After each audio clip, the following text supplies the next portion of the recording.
today we're coming from Luke, the 7th chapter, and the 36th verse. And if I had a topic today, it was my misery made my ministry. Now, one of the Pharisees invited Jesus, and one of the Pharisees desired him that he would eat with him. And he went to the Pharisee's house and sat down. And behold, a woman in the city, which was a sinner, who knew not that Jesus had sat in the meat of the Pharisee's house, brought an alabaster box of ointment. And she stood at his feet behind him weeping. And he began to wash his feet. She began to wash his feet with her tears, and wiped them with the hair of her head, and kissed his feet, and anointed them with ointment. Now when the Pharisee which had bidden him saw it, he spake with himself, saying, This man, if he was a prophet, would have known who and what manner of woman this is that toucheth him, for she is a sinner. And Jesus answered and said unto him, Simon, I have somewhat to say unto thee. And he said, Master, say on. And there was a certain creditor which had 2 debtors, and one was 500 pence, and the other 50. And when they had nothing to pay, he frankly forgave them both. Tell me therefore, which of them will love him the most? Simon answered and said, I suppose that he to whom he forgave most. And he said unto him, Thou hast rightfully judged. And he turned to the woman and said unto Simon, Seest thou this woman? I entered into thine house, and gavest me no water for my feet, but she has washed my feet with her tears, and wiped them with the hairs of her head. And thou gave me no kiss, but this woman since the time I came into this house has not ceased to kiss my feet. My head with oil hast thou not anointed, but this woman hath anointed my feet with ointment. Wherefore I say unto thee, her sins, which are many, are forgiven, for she loved much.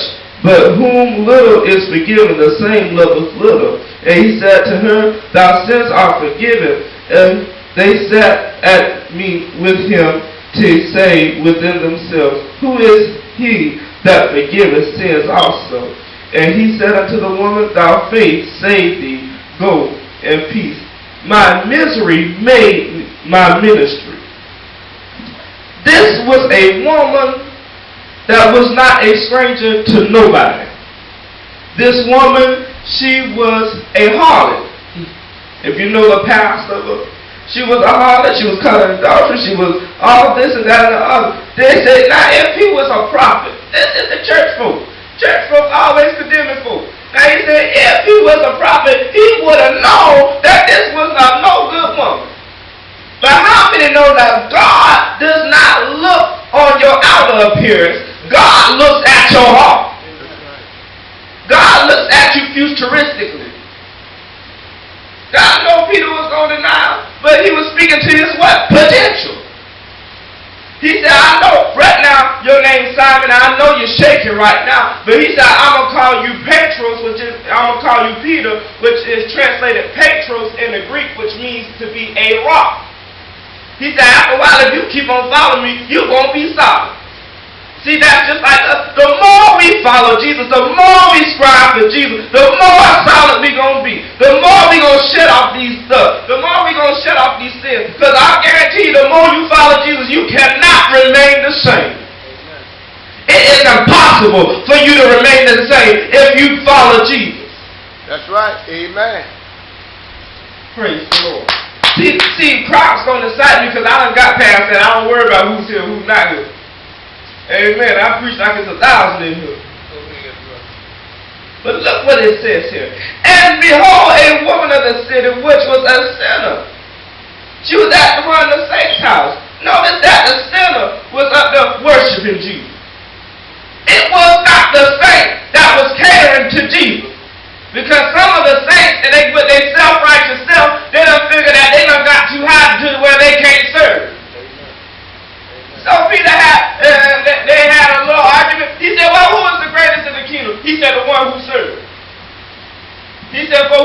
shall serve shall be the greatest.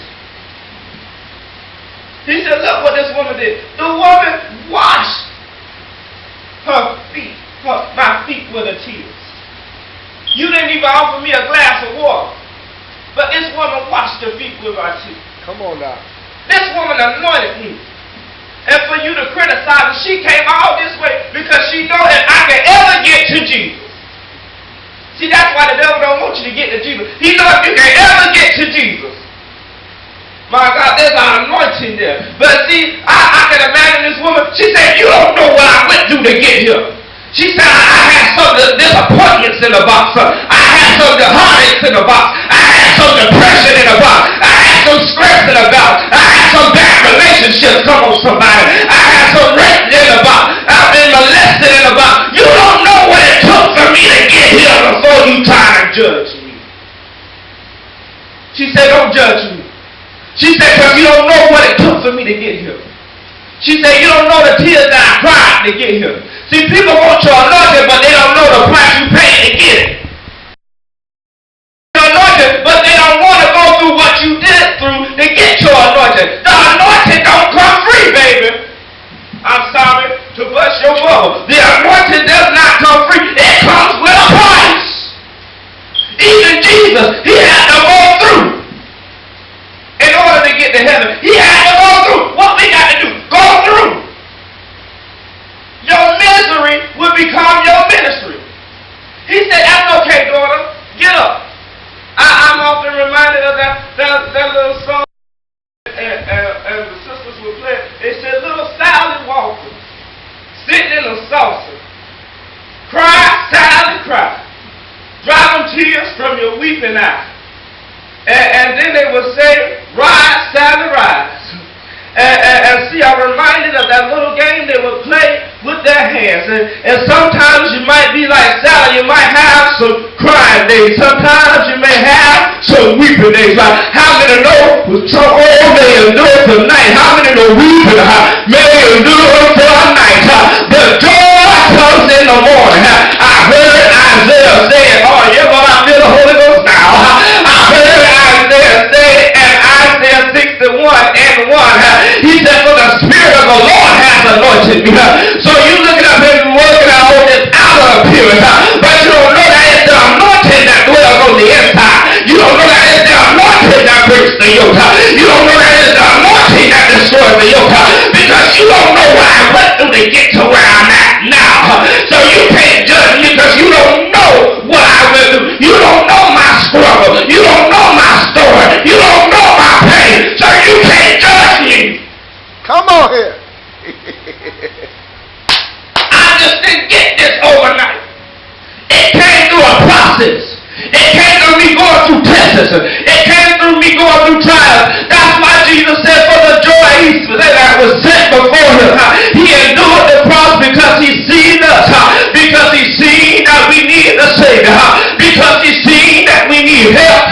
Because we were local people. But how many know that Jesus will take the local people high? Yes, he will. And he'll clean them up. Yes, he will. He'll wash them in the blood. He'll turn their lives around. What you talking about? Jesus took Sarah, and Sarah's womb was empty. She couldn't bear no children.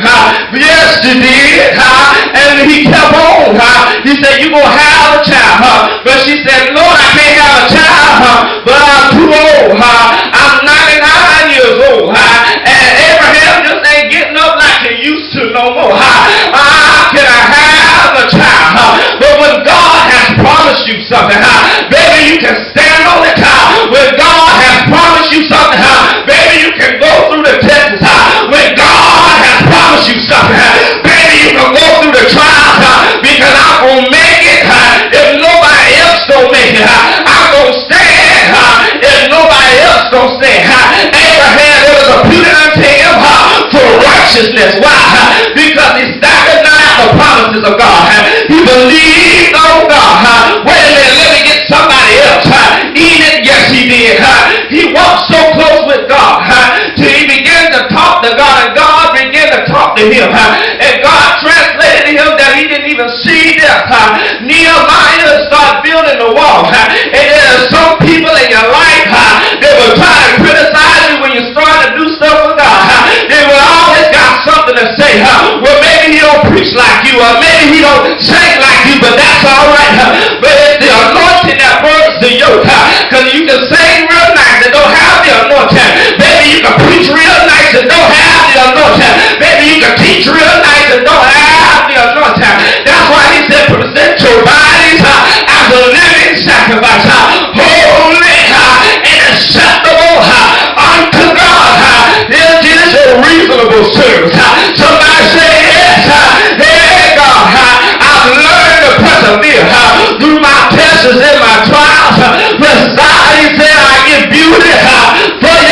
ashes. I give strength for your morning.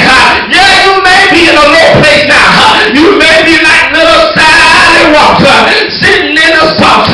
But after a while, you're going to rise. After a while, it's time to dry your tears. He said, baby, I'm going to make you a memorial. I'm going to make you a memorial before you. Because you stood on the word.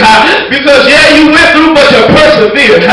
So I got some rewards for you. Some people want the reward, but they don't want to go through nothing. Some people want to get where you at, but don't want to go what you went through. Baby, you can't walk in my shoes. Baby, because the anointing that I have, I suffered many days for it. The anointing that I have, I cried many nights for it. The anointing that I have, I've been ostracized for it. Baby, when you walk in the anointing, many people ain't gonna like you. When you walk in the anointing, many people are gonna try to condemn you. But I guarantee you, if you just press your way through the heartaches, press your way through the trials, press your way through the sickness, press your way through the situation. If you just press your way through, I guarantee you, everything that you've been going through will be all right. I've learned to persevere. I'm forgetting about those things which are behind. That's what Jesus told the woman.